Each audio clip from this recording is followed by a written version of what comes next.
മർഹബ. നൈസ് അറബിക്കിന്റെ ഈ എപ്പിസോഡിലേക്ക് എല്ലാവർക്കും ഹൃദ്യമായ സ്വാഗതം.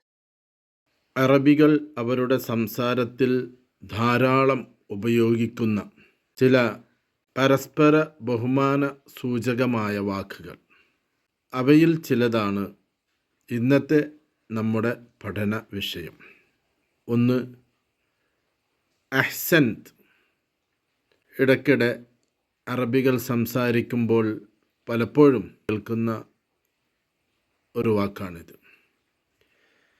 ഇത് ഒരു അഭിനന്ദനത്തിൻ്റെ വാക്കാണ്.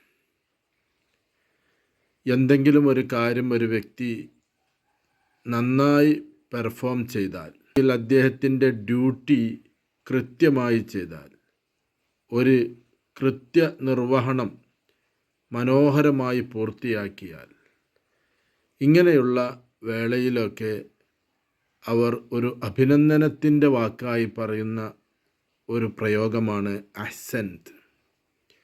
നീ നന്നായി ചെയ്തു, നീ നന്മ ചെയ്തു എന്നൊക്കെയാണ് അതിൻ്റെ അർത്ഥം. മറ്റൊരു വാക്ക് മാ ഗസ്സർത്ത്. മാ ഗസ്സർത്ത്, ഇത് പലപ്പോഴും അറബികൾ ഉപയോഗിക്കാറുണ്ട്. അഹ്സൻത് എന്നതിൻ്റെ അതേ അർത്ഥത്തിൽ മറ്റൊരു രൂപത്തിൽ പ്രയോഗിക്കുന്നതാണ് ഇത്. ചിലപ്പോൾ ശുക്രൻ മാ ഗസ്സർത്ത് എന്ന് പറയും. എന്തെങ്കിലും ഒരു കാര്യം നമ്മൾ ഒരാൾക്ക് ചെയ്തു കൊടുത്താൽ, ഒരു സേവനം ചെയ്തു കൊടുത്താൽ, അതല്ലെങ്കിൽ എന്തെങ്കിലും ഒരു വിഷയത്തിൽ ഇടപെട്ട് അദ്ദേഹത്തിൻ്റെ അടുത്ത് പോരായ്മയൊന്നും കുറവൊന്നും വരുത്തിയിട്ടില്ല എങ്കിൽ അയാളോട് പറയുന്ന ഒരു പ്രയോഗമാണ് ശുക്രൻ മാ ഗസ്സർത്ത്. മാ ഗസ്സർത്ത് എന്ന് പറഞ്ഞാൽ നീ വീഴ്ചയൊന്നും വരുത്തിയിട്ടില്ല എന്നാണ്. എന്ന് പറഞ്ഞാൽ നീ നന്നായി ചെയ്തു ഒരർത്ഥത്തിനാണ് അതുള്ളത്. നീ കുറവ് വരുത്തിയിട്ടില്ല, പോരായ്മയൊന്നും നിൻ്റെ ഭാഗത്ത് നിന്ന് വന്നിട്ടില്ല, നിൻ്റെ അടുത്തുനിന്ന് യാതൊരു ന്യൂനതയും ഉണ്ടായിട്ടില്ല എന്നൊക്കെ അർത്ഥം വരുന്ന ഒരു പ്രയോഗമാണ് മാ ഗസ്സർത്ത്. ഇക്കൂട്ടത്തിൽ മറ്റൊരു പദമാണ് ഷറഫ്ന എന്നത്.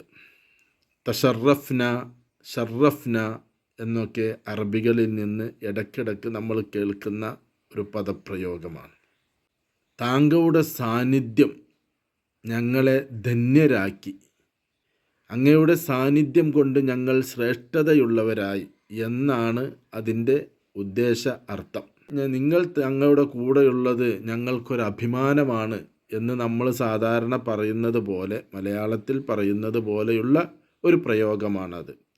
ഷറഫ്ന യാ ഷെയ്ഖ്, അത് ചിലപ്പോൾ ഷറഫ്ന യാ ഗാലി എന്നൊക്കെ പറയും. ബഹുമാനമുള്ളവരെ, അഭിമന്യരെ, അങ്ങയുടെ സാന്നിധ്യം ഞങ്ങളെ ധന്യരാക്കിയിരിക്കുന്നു എന്നർത്ഥത്തിൽ. ഈ കൂട്ടത്തിൽ മറ്റൊരു പദപ്രയോഗം ആസിഫ് എന്നതാണ്. ആസിഫ് എന്നും ആസ്ഫീൻ എന്നും, അതുപോലെ തന്നെ ആസ്ഫീൻ അല ഇസ്ആജിക്, ആസ്ഫീൻ അലൽ ഇസ്ആജ് എന്നൊക്കെ അറബികളിൽ നിന്ന് നമ്മൾ പലപ്പോഴും കേൾക്കുന്നതാണ്. ആസിഫ് എന്നതിൻ്റെ അർത്ഥം ക്ഷമാപണം എന്നാണ്. ആസ്ഫീൻ അതിൻ്റെ ബഹുവചനമാണ് ആസ്ഫീൻ എന്നത്. അപ്പോൾ ആസിഫ് ഏകവചനം, ആസ്ഫീൻ ബഹുവചനം. അതിൻ്റെ അർത്ഥം ക്ഷമാപണം. അതിൻ്റെ ഒരു സാഹചര്യം, നമ്മളിപ്പോൾ ഒരു സദസ്സിലേക്ക് കടന്നു ചെല്ലുകയാണ്. മുന്നോട്ട് പോകുമ്പോൾ ഒരു പക്ഷേ ചില ആളുകളൊക്കെ ഒന്നിങ്ങനെ വഴി മാറ്റേണ്ടി വരും. ആ സമയത്ത് അവരോട് പറയുന്ന ഒരു വാക്കാണ് ആസ്ഫീൻ. അതല്ലെങ്കിൽ അവിടെ നടന്നുകൊണ്ടിരിക്കുന്ന ഒരു കാര്യം, ഒരു പക്ഷേ നമ്മളുടെ സാന്നിധ്യം കൊണ്ട് അവിടെ ഒരു ചെറിയ വിഷമമുണ്ടാവുകയാണ്, ബുദ്ധിമുട്ടുണ്ടാവുകയാണെങ്കിലും അവിടെയും നമുക്ക് പ്രയോഗിക്കാൻ പറ്റുന്ന അറബികൾ സാധാരണഗതിയിൽ ഉപയോഗിക്കുന്ന ഒരു വാക്കാണ് ആസിഫ് അല്ലെങ്കിൽ ആസിഫീൻ. അതല്ലെങ്കിൽ ഇനി എന്തെങ്കിലും ഒരു ചെറിയ തെറ്റ് സംഭവിച്ചു, ആസ്ഫീൻ എന്ന് പറയാം. അതുപോലെ തന്നെ നമ്മളെ സാന്നിധ്യം അവർക്കൊരു ബുദ്ധിമുട്ടുണ്ടായി, ബുദ്ധിമുട്ടിച്ചതിൽ ക്ഷമിക്കണം എന്ന് സാധാരണ നമ്മൾ പറയാറില്ലേ. ആ ബുദ്ധിമുട്ടിച്ചതിൽ ക്ഷമിക്കണം എന്ന പ്രയോഗത്തിൻ്റെ അറബിയാണ് ആസ്ഫീൻ എന്നോ അല്ലെങ്കിൽ ആസ്ഫീൻ അലൽ ഇസ്ആജ്.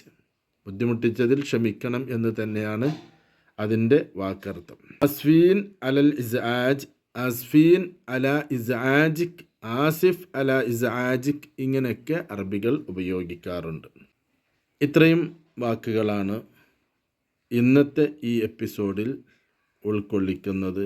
ഇങ്ങനെയുള്ള വാക്കുകൾ നമ്മുടെ അറബി സംസാരത്തിൽ ഉപയോഗിക്കുമ്പോൾ പരസ്പര ബഹുമാനവും ആദരവും ലഭിക്കാൻ ആ ശൈലി തന്നെ നിമിത്തമാവും എന്ന കാര്യം നമ്മൾ ഓർമ്മിക്കുക.